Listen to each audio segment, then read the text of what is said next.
प्राचीन काल में जब ब्रह्मांड अंधकार और अराजकता से घिरा हुआ था, उस समय देवी देवता और मनुष्य सभी एक भयंकर राक्षस के आतंक से परेशान थे, जिसका नाम था रक्तबीज।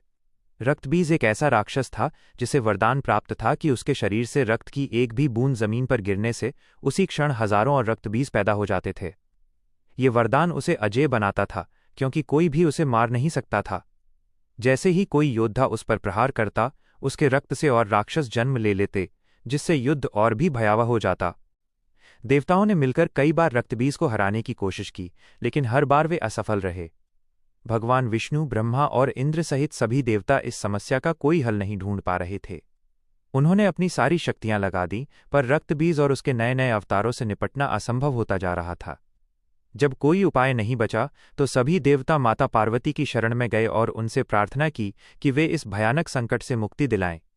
माता पार्वती ने देवताओं की पुकार सुनी और उन्होंने अपने भीतर की सभी शक्तियों को एकत्रित किया।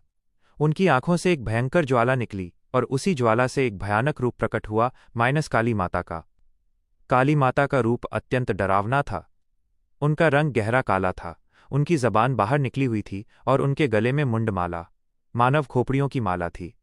उनके हाथों में खड्ग, तलवार और कटे हुए सिर थे और वे अपनी आंखों से अग्नि वर्षा कर रही थीं। काली माता युद्ध के मैदान में उतरीं। उनका आगमन इतना प्रचंड था कि राक्षस सेना भयभीत हो गई।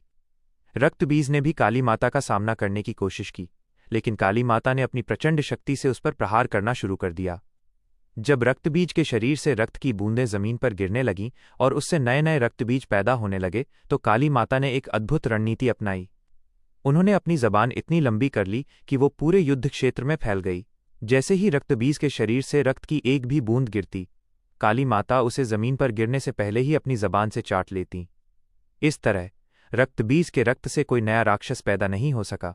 काली माता ने एक एक करके सभी रक्तबीज के अवतारों को अपनी जबान से चाटा और फिर रक्तबीज के मुख्य शरीर को अपने खड्ग से खंड खंड कर दिया।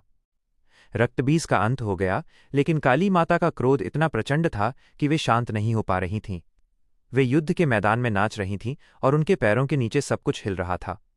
उनके इस प्रचंड तांडव से धरती डोलने लगी और सभी देवताओं को ये डर सताने लगा कि कहीं उनके क्रोध से पूरी सृष्टि का नाश न हो जाए। देवताओं ने फिर से माता पार्वती और अन्य देवी देवताओं से प्रार्थना की कि वे काली माता को शांत करें। जब कोई और उपाय काम नहीं आया, तो भगवान शिव स्वयं काली माता के रास्ते में लेट गए। जैसे ही काली माता ने अपने तांडव में आगे बढ़ते हुए भगवान शिव को अपने पैरों के नीचे देखा, वे चौंक गईं।